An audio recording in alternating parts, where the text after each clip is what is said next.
오늘 말씀은 히브리서 4장 1절로부터 11절까지 말씀입니다. 함께 읽겠습니다. 그러므로 우리는 두려워할지니 그의 안식이 들어갈 약속이 남아 있을지라도 너희 중에 혹 미치지 못할 자가 있을까 함이라. 저희와 같이 우리도 복음 전함을 받은 자이나 그러나 그 들은 바 말씀이 저희에게 유익되지 못한 것은 듣는 자가 믿음을 화합치 아니함이라. 이미 믿는 우리들은 저 안식에 들어가는도다. 그 말씀하신 바와 같이 내가 노하여 맹세한 바와 같이 저희가 내 안식에 들어오지 못하리라 하셨다 하였으나 세상을 창조할 때부터 그 일을 이루었느니라. 제7에 관하여는 어디 이렇게 일렀을 때 하나님은 제7일에 그의 모든 일을 쉬셨다 하셨으며 또다시 거기 저희가 내 안식에 들어오지 못하리라 하였으나 그러면 거기 들어갈 자들이 남아 있거니와 복음 전함을 먼저 받은 자들은 순종치 아니함을 인하여 들어가지 못하였으므로 오랜 후에 다윗의 글에 다시 어느 날을 정하여 오늘날이라고 미리 이같이 일렀을 때 오늘날 너희가 그의 음성을 듣거든 너희 마음을 강팍해 말라 하였나니 만일 여호수아가 저희에게 안식을 주었다면 그 후에 다른 날을 말씀하지 아니하였으리라. 그런즉 안식할 때가 하나님의 백성에게 남아 있도다. 이미 그의 안식에 들어가는 자는 하나님이 자기 일을 쉬심과 같이 자기 일을 쉬느니라. 그러므로 우리가 저 안식에 들어가기를 힘쓸지니 이는 누구든지 저 순종치 아니하는 본에 빠지지 않게 하려 함이라. 아멘. 네, 우리 그 히브리서 이제 3장서부터 계속해서 이렇게 어떤 면으로 이야기하면 본론이죠. 예수 그리스도가 누구시냐라고 이렇게 얘기하다가 이제 본론으로 이야기하면서 그 구약과 신약을 아주 정말 잘 연결하고 있다라고 이렇게 말씀드렸습니다. 그러니까 구약과 신약을 연결하려면 이를테면 구약에 대해서 설교하려면 히브리서 기자처럼은 돼야 된다라고 하는 말씀이죠. 그래서 구약은 분명히 율법을 지킴, 순종이잖아요. 그것을 어떻게 믿음과 연결시키느냐라고 했을 때 우리 히브리서 기자는 정말 기가 막히게 그것을 연결해 놓지 않습니까? 그런 것처럼 구약에서 그냥 단순히 어떤 메시지, 뭐 단순히 어떤 그런 어떤 뭐 교훈, 그 다음에 뭐 도덕적인 그런 뭐 것들 이런 것들을 얻는 것이 아니라 뭐 우리가 구약 그러면 신약에서 연결되는 그런 어떤 믿음에 있어서 신앙에 있어서 가장 중요한 것들을 연결할 수 있어야 된다라고 하는 것이었죠. 그래서 우리 어제 말씀 가운데서도 순종함과 믿음 이렇게 이야기했습니다. 근데 이제 3장과 4장을 걸쳐서 제일 많이 인용된 구절이 무엇이냐면 오늘날 너희가 그의 음성을 듣거든 너희 마음을 강팍해 말라. 이 말씀이 3번이나 어제 2번, 오늘 또 다시 인용되고 있는 것을 보고 있습니다. 그러니까 어쨌든지 간에 3번이나 이렇게 동일한 3장, 4장에서 옛날엔 장절 구별도 없었을 텐데 그 얼마 안 되는 그 말씀 안에서 어떤 면으로 보면은 이 설교가 한 편이 같은 설교일 수도 있잖아요. 우리가 만약에 이제 히브리서를 설교의 연속이라고 본다면 그 설교 안에서 강조하고 있는 것은 마음을 강팍하게 하지 말라라고 하는 그런 말씀인 것이죠. 근데 이제 진짜 이 말씀이 오늘날 우리에게 의미가 있는 것은 무엇이냐면 그렇죠.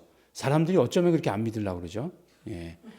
옛날에는 늘 하는 얘기가 웬만하면 믿었어요. 예. 웬만하면 믿고 웬만하면 나도 한번 교회 가볼래라고 이렇게 생각했는데 지금은 믿던 사람들도 웬만하면 안 믿으려고 그래요. 예. 집안에서도 뭐 그런 사람들이 점점 늘어가고 있죠. 다 크리스찬 집안인 줄 알았더니 머리 커지더니만 나는 교회 안 갈래요. 뭐 이렇게 하는 사람들 많이 있습니다. 어쨌든지 간에 이 마음을 강팍하게 하는 것 굉장히 우리가 경계해야 될 것이죠. 그러면서 이야기하는 것이 어제 이제 그 이야기했던 것이 신광야에서 모세가 이제 무리바 사건이라고 말씀드리지 않았습니까? 그 불평하고 불만하는 이스라엘 백성들에게 어떻게 했죠? 바위를 2번 쳐서 물이 나오게 하는 그런 일을 하지 않았습니까? 그것을 하나님께서는 불순종이다라고 이렇게 이야기하신 것이죠. 그래서 어떤 일이 일어났죠? 모세를 포함한 모든 1세대, 그러니까 애굽에서부터 나온 모든 1세대들은 약속의 땅에 들어갈 수 없다라고 이렇게 말씀하신 것이에요. 그리고 나서 1세대 중에서 그러나 유일하게 한 명 예외가 있어요. 누구죠? 여호수아예요. 그 다음에 그런 어떤 그 리더인 모세의 그 다음 리더인 여호수아. 참 여호수아의 입장을 보면 여호수아가 그렇게 쉽지 않았을 것이다라는 생각을 하게 됩니다. 왜냐하면 모세라고 하는 사람은 지금도 회자될 만큼 그런 어떤 역사상 가장 탁월한 그런 리더 가운데 한 명이에요. 그런데 그 뒤를 이은 리더가 쉽겠느냐? 쉽지 않을 것이다. 여호수아의 마음을 좀 알 것 같은 왠지 모르게 그런 생각이 듭니다. 근데 그래서 사실 보면은 출애굽의 여정과 그 가나안 정복의 여정이 아주 데칼코마니라고 그러죠. 이렇게 딱 접으면 이렇게 펴지는 것 같지. 그게 똑같아요. 그래서 모세에게 하셨던 모든 이적들이 여호수아에게서도 이루어지게 합니다.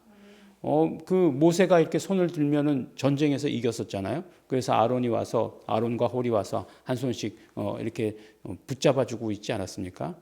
그럼 여호수아에게는 어떻게 돼요? 해와 달을 세우시는 그런 이적을 보여주시잖아요. 가나안 정복 가운데. 또 뭐 어떤 일들을 보내시면 여리고 성이 무너지는 이적을 보여주시길 뿐만 아니라 그 다음에 어떻게 돼요? 요단 강물이 멈추는 그런 이적도 보여주시잖아요. 근데 이제 다르죠. 모세가 이렇게 손을 뻗었을 때 이렇게 강물이 그 홍해가 갈라졌지만 요단강은 이제 법궤를 메고 가는 사람이 이 요단강 간에 들어갔을 때에 이제 멈추게 되는 거죠. 얼마나 무서웠을까요? 그 제사장들 그 강 한가운데 있었을 텐데 요단강이 좁다 그래요. 좁다고 그러지만 그렇다 할지라도 이제 세워져 있는 그 물이 얼마나 무서웠을까 그런 생각도 해봐요. 그럼에도 불구하고 법궤를 메고 있을 때에 요단강을 건너게 하는 똑같은 사건이 그대로 이루어지게 하는 거죠. 그래서 하시는 일이 뭐예요? 그러니까 모세에게 이름을 가르쳐 주실 때 내가 너와 함께 라고 이렇게 가르쳐 주시지 않습니까? 에흐의 임마크 너와 정령 함께 라고 이렇게 말씀해 주신 것과 마찬가지로 여호수아에게도 똑같은 말씀을 하시죠. 에흐의 임마크라고 하는 함께. 그러니까 어떤 면으로 보면은 이거를 이제 풀어서 얘기하면 에흐의 임마크지만 그 자체가 하나님의 이름 계시다라고 이렇게 얘기할 수 있는 거예요. 뭐 김채현 이렇게 이제 써놨는데 나중에 후대의 사람들이 보더니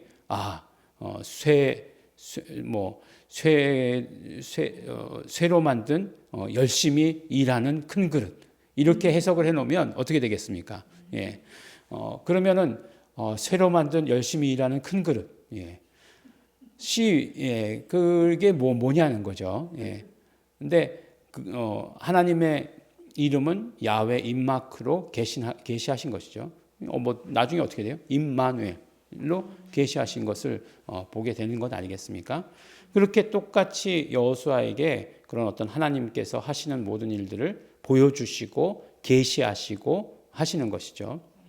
그런데 이제 그렇게 이제 여호수아가 그런 모든 것들을 이어받았는데 오늘 히브리서 기자가 얘기하는 건 뭐예요? 그것하고 해서 그 여호수아로 인해서 가나안으로 들어갔다고 해서 그것이 참 안식이냐라고 이렇게 묻고 있는 거죠. 약속의 땅으로 들어갔으면 안식 아니냐라고 얘기하는데 그것이 참 안식이 아니다라고 이렇게 얘기해요.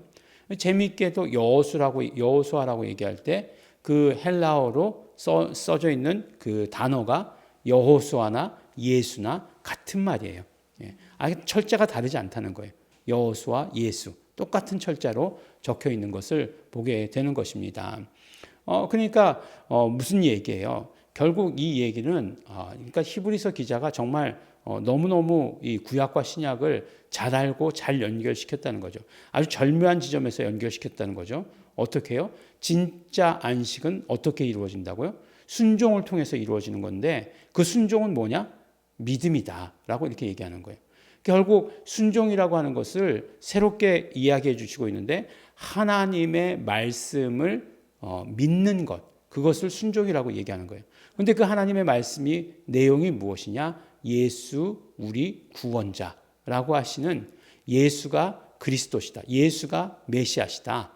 라고 하는 것을 믿는 것, 그것이 바로 순종이다라고 이렇게 이야기하고 있는 것이에요. 그러니까 우리에게 있어서 지금 가장 하나님의 말씀 가운데 순종은 어떤 일이 일어나야 되겠습니까? 그렇죠. 예수가 메시아시다. 예수가 그리스도시다라고 하는 것을 믿는 거예요. 예. 이건 다 믿죠. 이거 다 우리 순종하고 있죠라고 생각하지만 자세히 생각해 보면 아니 예수가 그렇게 메시아시라면 예수가 그리스도시라면 그렇게 행동할 수 있는가라는 걸 생각해 보면 내가 정말 말씀에 진짜로 100% 순종하고 있지는 않구나라고 하는 사실을 알게 되는 거죠. 그래서 진짜 참된 안식이라고 하는 것은 순종을 통해서 믿음을 통해서 이루어지는 것인데 그것이 무엇이라고요? 예수 안으로 들어가는 것을 말하는 거예요. 예수 안으로 들어가는 것. 그래서 우리가 예수 안으로 들어갔을 때의 참 안식이다라고 이렇게 이야기하십니다. 그래서 그 요한복음은 그렇게 말씀하잖아요. 이 요한복음과 이렇게 뉘앙스가 되게 비슷한 것들이 많은데 예수님께서 뭐라고 말씀해요? 너희가 내 안에, 내가 너희 안에 라고 이렇게 말씀하지 않습니까? 그러니까 그것이 어떤 면으로 이야기하면 참 이해하기 어려운 말씀이죠. 이게 뭐 어떤 일치를 말하는 건가? 이렇게 얘기할 수 있겠지만 일치라는 것도 그렇잖아요. 아니 예수님과 내가 일치된다는 게 뭐 몸이 이렇게 하나 된다는 얘기인가? 라는 생각을 할 수가 있잖아요. 그리고 또 우리가 또 예수가 하나님 안에, 하나님이 예수 안에, 아버지가 내 안에, 내가 아버지 안에 라고 하는 것들, 이런 것들 우리 사실은 개념적으로 이해할 수 없어요. 그렇기 때문에 우리가 이제 이름이 필요한 것입니다. 이름이 필요한 것이죠. 어쨌든 오늘 말씀 가운데 거기까지 나가지 않다 할지라도 정말 유일하게 안식에 들어갔는데 그것이 진짜 안식이 아니다 라고 얘기하시는 그 뜻이 무엇인가를 우리가 오늘 받아 가져야 되는 거죠. 그리고 진짜 우리가 순종하는 것은 하나님의 말씀에 순종하는 것인데 그 말씀이라고 하는 것은 결국 우리가 예수를 그리스도로 받아들이는 믿음, 그것을 말씀하고 있는 것을 이야기해 주시는 거죠. 그것을 받아들이는데 마음을 어떻게 해요? 강팍하게 하면 안 된다라고 이렇게 말씀해 주시는 것이에요. 우리 마음이 강팍하지 말아야 됩니다. 예수를 그리스도로, 예수를 하나님으로 믿는 그 믿음, 그 믿음. 그러므로 말미암아 우리가 진짜 안식, 참된 안식에 거하시는 우리 성도 여러분 되시기를 예수 이름으로 축원합니다. 기도하겠습니다. 하나님 아버지 감사합니다. 우리가 참된 안식, 예수 안에서 살아갈 수 있도록 축복하여 주신 것 감사하고 감사합니다. 하나님 아버지, 우리 정말 히브리서를 통해서 주시는 이 말씀들을 통해서 우리가 마음을 강팍하게 하지 않기를 소원합니다. 성령님께서 함께하여 주시옵시고 우리의 마음이 언제나 하나님을 향하여 완전히 열려있는 마음 될 수 있도록 아버지 도와주시고 축복하여 주시옵소서. 그래서 하나님의 말씀에 언제나 순종하는 자 될 수 있도록 아버지 도와주시옵소서. 감사드립니다. 예수님 이름으로 기도드렸습니다. 아멘. 그러므로 이 시간에 우리 기도하실 때에 성령님, 우리의 마음이 언제나 열려 있기를 소원합니다. 우리의 마음이 언제나 예수 그리스도를 향하기를 소원합니다. 그러므로 우리가 언제나 참된 안식 가운데 예수님 안에 있음으로 말미암아 참된 안식을 경험할 수 있도록 하여 주시옵소서. 오직 예수가 그리스도이심을, 예수가 하나님이심을 믿고 고백하는 자 되게 하시옵소서. 성령님 역사하시옵소서. 다 같이 통성으로 기도하시겠습니다.